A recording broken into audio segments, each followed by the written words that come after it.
મારું નામ ડોક્ટર વિજય કુબાવત છે. ઓમ આયુર્વેદ એન્ડ પંચકર્મ એનોરેક્ટલ હોસ્પિટલ હીરાબાગ સ્થિત મારી હોસ્પિટલ વરાછા મેઇન રોડ પર આવેલી છે સુરતમાં. અને આપણે અંકિતભાઈ શાહ નો પહેલા પણ આજથી 4 મહિના પહેલા વિડીયો લીધેલો. આજે પણ આપણે એના મોઢે સાંભળશું કે 4 મહિના પહેલા એનું વજન કેટલું હતું અને એના 1.5 વર્ષ પહેલા કેટલું હતું. 4 મહિના પહેલા જયારે આપણે વજનનો એનો વિડીયો લીધો ત્યારે એનું 51 કિલો વજન ઘટેલું હતું. આજે આપણે જોશું કે આજે એનું કેટલું વજન ઘટેલું છે અને અંકિતભાઈના મોઢે સાંભળીએ. બરોબર અંકિતભાઈ, કયું ગામ તમારું? મારું ગામ સરપણ. બરોબર. સરપણ કઈ જગ્યાએ આવ્યું? આપણે બારડોલીની નજીક. બારડોલીની બાજુમાં આવ્યું. બરોબર. તમે આજે 4 મહિના પહેલા મને વિડીયો આપ્યો હતો ત્યારે તમારા દવાના 1.5 વર્ષ થયું હતું. બરોબર. અને ત્યારે તમારું વજન 51 કિલો ઘટ્યું હતું. બરોબર. અને 4 મહિના પહેલા જયારે આપણે વિડીયો લીધો બરોબર ત્યારે તમારું 51 કિલો વજન, ત્યારે આપણે દવા અડધી કરી દીધી હતી. તમારે દવાનો ડોઝ એકદમ અડધો કરી દીધો હતો. અને જમવામાં પણ તમે અત્યારે શું લ્યો છો? 4 મહિના ત્યારે મેં તમને જમવામાં શું આપ્યું હતું?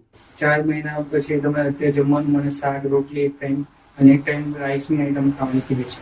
એક ટાઈમ તમે શાક રોટલી ખાવ છો અને એક ટાઈમ રાઈસની વસ્તુ ખાવ છો. બરોબર. તો આજે ત્યારે 107 કિલો વજન હતું. આપણે જયારે પહેલી વાર વિડીયો લીધો ત્યારે 51 કિલો ઘટ્યું હતું. તો આજે તમારું વજન કેટલું છે? મારે આજે વજન છે 88 કિલો. અચ્છા. તો 4 મહિના પછી ફરીથી પાછું તમારું બીજું 19 કિલો વજન ઘટ્યું છે.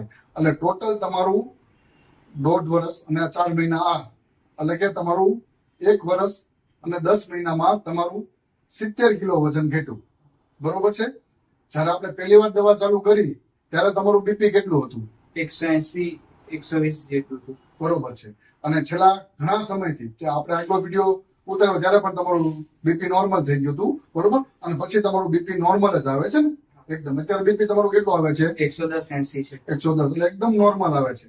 તમને ક્યારેય આ 1 વર્ષ અને 10 મહિનાની જર્નીમાં ક્યારેય નબળાઈ લાગી, થાક લાગ્યો એવું ક્યારેય લાગે છે? નહીં. બરોબર. પેલા કરતા તમે સ્ફૂર્તિ વધારે લાગે છે? હા. મારી 1.5 વર્ષની પોણા 2 વર્ષની જર્નીમાં અને મારું ટોટલ 70 કિલો વજન લોસ થયું છે. અને મારે જ્યાં બી જાઉં છું ત્યાં મને લોકો પૂછે છે કે વજન કઈ રીતે ઘટાડ્યું, હું કર્યું, હું નહીં કર્યું. મારે લોકોને એ કેવું છે, લોકો વજન ઘટાડવા માટે લાખો રૂપિયા ખર્ચતા હોય છે અને તો પણ એ લોકોનું વજન ઘટતું નથી અને વજન ઘટાડવા માટે હેરાન થયા કરે છે. અને લોકો સર્જરી કરાવે છે. સર્જરી કરાવવાવાળા વ્યક્તિએ પણ મારી પાસે રેફરન્સ લીધો છે અને એમનું પણ વજન ઘટ્યું છે. અને પ્લસ બીજું કે મારા થકી અહીંયા 20 થી 25 કસ્ટમર પેશન્ટને મુકેલા છે ને એમના પણ વજન સારી રીતે ઘટ્યા છે બધાના. ડોક્ટર વિજય કુંભાવત સરનો અને ઓમ આયુર્વેદાનો ખૂબ આભારી છું. તો મિત્રો, મેં તમને અંકિતભાઈના મોઢે સંભળાવ્યું કે એણે એના પોણા 2 વર્ષની જર્નીમાં કેટલું વજન ઘટાડ્યું, એના બીપીના પ્રોબ્લેમ હતા એમાં કેટલી રાહત છે અને અત્યારે કેટલી સ્ફૂર્તિ લાગે છે.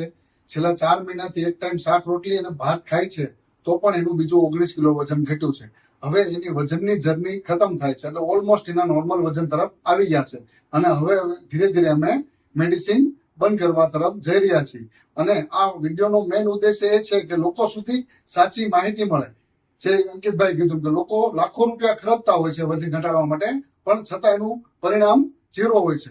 અને અમારો કોઈ ઉદ્દેશ્ય એવો નથી કે લોકોને ભૂખ્યા રાખીને વજન ઘટાડવા. બરોબર. અમે તો શરૂઆતમાં હળવા ખોરાકથી લઈને છેલ્લે અમે શાક રોટલી સુધી પણ આવી જાય છે. તમે સાંભળ્યું કે 4 મહિનાથી શાક રોટલી ખાય છે છતાં પણ એનું 19 કિલો વજન ઘટ્યું.